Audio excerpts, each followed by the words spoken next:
Masya Allah, Masya Allah. Ya pertanyaannya bagus nih. 1152 ya Manarul Ikram. Ya. Jadi langsung Ana ini yang jawab Ana ini. Ya kalau antum nanti yang jawab salah ini. Alhamdulillah Pak. Ya bagus. Ini langsung yang jawab ini harus dosennya langsung ini. Ya bukan dosen lah, senior langsung. Gitu. Jadi gini, ada orang lapor hilang kambing, kambingnya ora ketemu, tapi malah dia hilang sapi, ya kan gitu. Kambingnya gak ketemu, malah dia rugi sapi, gitu kira-kira ya. Gitu kira-kira nih. Iya Pak. Jadi begini, rekan-rekan, saya bicara aturan, tapi termasuk ini Ana juga bicara kaitan dengan masalah budaya ya. Jadi memang orang yang melapor kepada kepolisian ini tentunya semua boleh terkait dengan masalah perkara apapun, ya, terkait dengan masalah perkara apapun. Sebentar, suara Ana bisa didengar ya? Bisa ya? Bisa Pak, bisa. Bisa ya, ya. Bisa, Pak. Dan polisi tidak boleh menolak dalam perkara apapun. Tidak boleh menolak karena memang di situ, tapi wajib diberitahu bahwa kasus ini bisa ditindaklanjuti atau tidak, dikasih tahu di awal. Apabila tidak bisa, nanti akan konsekuensinya kalau tidak dilakukan proses penyelidikan, tidak ditemukan peristiwa pidana, tidak ada perbuatan melawan akan dihentikan. Apabila nanti dalam proses penyidikan, hasil proses penyidikan tidak ditemukan alat bukti yang sah, bukan merupakan tindak pidana, ya dihentikan demi kepentingan penyidikan. Ya, terkait dengan masalah tadi contoh kasus, misalkan sering ini ada orang yang membeli atau menjual, ya kan, orang menjual secara online, ini yang rata-rata kan online. Pelakunya adalah memang pelaku IT, ya hacker ini kebanyakan ini, pelaku IT, hacker, karena memang tidak face to face. Disitulah yang dilakukan proses penyelidikan oleh aparat kepolisian. Memang di sini keterbatasan terkait dengan sumber daya manusia dan sarana dan prasarana. Sarana dan prasarana apa? Alat pelacakan. Karena memang terkait dengan masalah kerugian ini setiap hari itu ada ribuan kasus. Kalau kita kumpulkan itu, ya mungkin kalau di tingkat daerah itu bisa ratusan. Gitu kan, di daerah itu maksudnya itu di tingkat provinsi, ya, kepolisian daerah di tingkat provinsi itu banyak. Tapi di sini banyak yang kasus hanya kerugian 2 juta, 3 juta gitu kan, 5 juta. Ada juga yang sudah dimonitor oleh publik misalkan yang menjadi skala prioritas, dan termasuk ada kerugian yang sudah besar. Apakah semua itu menggunakan skala prioritas? Semua ya, jawabannya iya, karena keterbatasan personel, keterbatasan alat sarana dan prasarana. Kalau semua minta didahulukan sekarang itu memang sulit. Apakah juga itu tidak ditindaklanjuti? Semua ditindaklanjuti. Semua akan diproses. Tetapi di sini yang menjadi masalah, ini si pelapor kadang ketika dia ditanya oleh penyidik terkaitan dengan ada saksi, tolong hadirkan, saksi hadirkan, itu tidak bisa dihadirkan. Saksinya cuma saya sendiri, Pak. Itu yang sulit kadang-kadang. Yang sulit.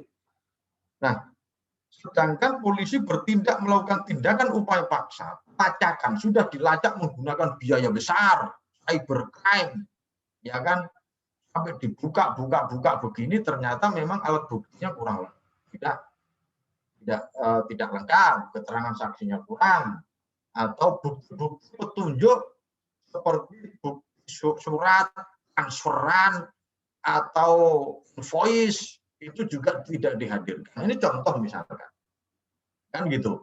Nah, ini yang kedua. Yang ketiga, ada kekhawatiran bagaimana masyarakat lapor harus pakai duit, gitu. Apakah harus pakai duit? Jawabannya tidak. Karena sekarang ini per laporan polisi laporan polisi yang masuk, itu penyidik harus dia mengajukan anggaran ke negara. Ada, dia mengajukan bagaimana RAB, rencana anggaran biaya, bagaimana dalam rangka proses penyelidikan dan penyidikan. Ya masalah nanti dananya turun atau tidak dari negara, Allahu a'lam. Ya, meskipun nanti turunnya entah kapan, dia mengajukan. Makanya tidak ada alasan penyidik itu dia tidak menindaklanjuti suatu laporan polisi. Masyarakat dia wajib, bahasanya adalah wajib.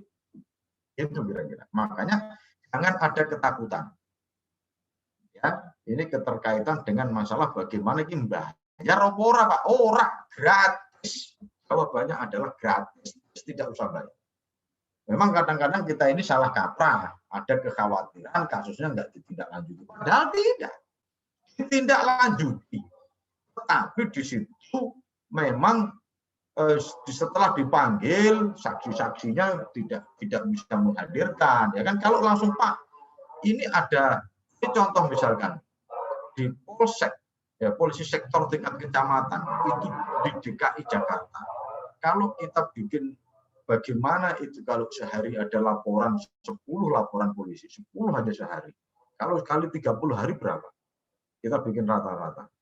10 kali 30 ada berapa? 300 laporan polisi.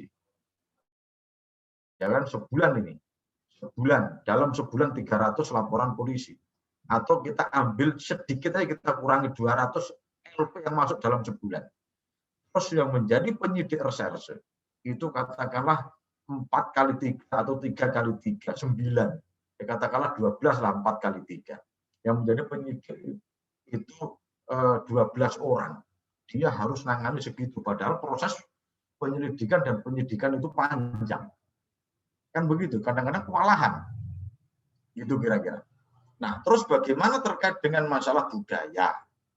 Tapi Pak, kadang-kadang nih ini gak laporan, gak enak, nggak ditindaklanjuti.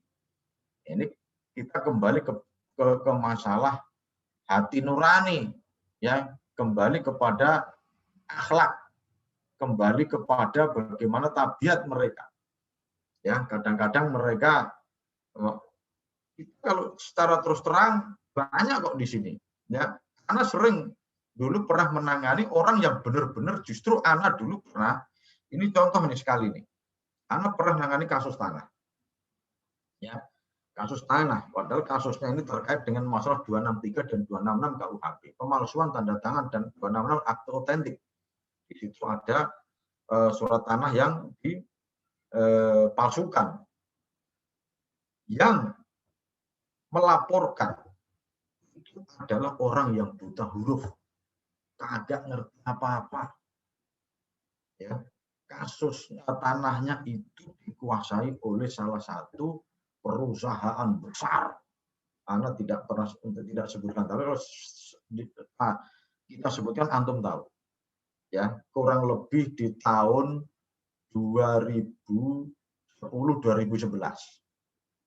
2010-2011. Karena sebutkan tempusnya aja lah supaya enggak wah ini jangan-jangan bohong lagi ini Pak dosen kan bahaya kan gitu kira-kira. Nah, tiba-tiba lawyernya menghadap ke saya ketika si terlapornya saya tetapkan menjadi tersangka. Yang saya tetapkan menjadi tersangka itu termasuk direkturnya, direksinya, di situ saya jadikan tersangka semua. Karena ada pemalsuan semua, termasuk BPN-nya saya jadikan tersangka. Badan Pertanahan saya jadikan tersangka. Qadarullah akhirnya saya tetapkan tersangka, BPN-nya itu meninggal dunia sebelum saya panggil. Terus saya jadikan tersangka. Tiba-tiba lawyernya nemuin saya bawa koper, ya kan? Isinya apa? Allahu alam. Ana tidak melihat warnanya di dalam kopernya yang warna hitam. Pengacaranya cuma bilang begini, Pak, tolong ini diterima sebagai hadiah dan ini ikhlas. Tolong diterima. Tapi tolong klien saya jangan cepat-cepat dijadikan tersangka. Hanya cepat-cepat dijadikan tersangka. Anda tolak. Tapi kalau Anda tolak, Anda akan laporkan kemana-mana karena penyidikannya tidak profesional. Ya kan istighfar saya waktu itu. Ya sudah, singkat cerita nggak saya terima. Ya, ini termasuk contoh ini, karena yang jawab ini harus langsung. Ya, anak nggak terima, akhirnya duit ternyata betul direkam oleh dia. Direkam tapi dengan menggunakan audio ya, dengan apa gitu kan direkam. Alhamdulillah anak sudah curiga. Anak nggak mau nerima, terus kalau Anda nggak mau menerima, Anda saya laporkan kemana-mana. Betul sudah kita nggak dapat apa-apa, kita dilaporkan sampai kemana-mana. Anak hadapi. Sampai saya mau sekolah lanjutan perwira pun waktu itu mau di cancel, tapi alhamdulillah ya kita banyak istighfar, kita hadapi, alhamdulillah nggak ada kendala apa-apa. Yang menang kita akhirnya. Saya gelar sampai ke tingkat markas besar, ke Mabes Polri saya dipanggil untuk gelar terkait dengan masalah perkara itu, dan alhamdulillah justru yang menang itu tadi itu yang nggak punya apa-apa. Perak pun dia nggak ada, dia datang ke kita. Ya dia didampingi kuasa hukum. Kuasa hukumnya lillahi ta'ala. Dia bilang, Pak, saya ini mendampingi karena dia memang nggak ngerti hukum, tetapi saya nggak dibayar, Pak. Saya minta ini harus diluruskan sebenar-benarnya. Ini contoh. Tidak semua ya, tetapi ada juga ya terkaitan dengan masalah tidak langsung semua manusia, bro. Ya. Sudah 17.33, itu cukup ya, Pak Ketua. Udah lewat. Anda ini terima kasih, kita sudahi, nanti kita lanjutkan di pekan depan. Sebelum saya tanya Pak Ketua, Akhi Yaki monitor. Siap Pak. Yang antum share ke Ana ini sudah berurutan belum ya? Sudah.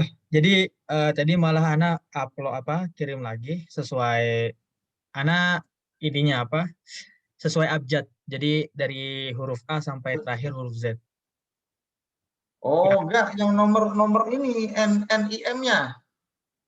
Oh iya. Kalau untuk NIM-nya itu NIM-nya itu enggak berurut. Enggak berurut karena Ana minta tolong jangan hurufnya, tapi NIM-nya diurutin dari mulai yang termuda sampai yang sampai seterusnya. Bisa? Bisa. Nanti bisa, saya nanti tidak harus malam ini, boleh besok, boleh lusa. Yang penting jangan ketemu hari Sabtu lagi ya. Ana mau nih supaya kalau Ana bicara Ana satu sekian ya ini bisa, supaya Ana langsung lihat urutan gitu loh. Ya, baik. Ya. Terima kasih, syukron, jazakumullah khairan semua. Semoga berkah dan bermanfaat kita belajar sore ini. Ya, silahkan banyak membaca, banyak mendengar. Silahkan nanti kita diskusikan untuk pertemuan berikutnya. Pertemuan saya memang terus terang saya senang. Semua kita langsung berargumen, dan Ana baru kali ini belajar lewat online, biasanya offline. Jadi kita tatap muka langsung jadi enak. Saya hafal wajah antum semua, suaranya, ya kita bisa bagaimana kita bisa praktek maju ke depan, ada whiteboard-nya, itu lebih indah. Saya membuat suatu kasus, langsung kita bahas di situ. Satu kasus nanti bisa melebar kemana-mana, tetapi ya nggak lamuskilah, memang situasi pandemi seperti ini, yang penting semoga Allah kita tutup dengan doa kafaratul majelis. Subhanakallahumma wa hamdika asyhadu an la ilaha illa anta astaghfiruka wa atubu ilaik. Assalamualaikum warahmatullahi wabarakatuh. Waalaikumsalam warahmatullahi wabarakatuh.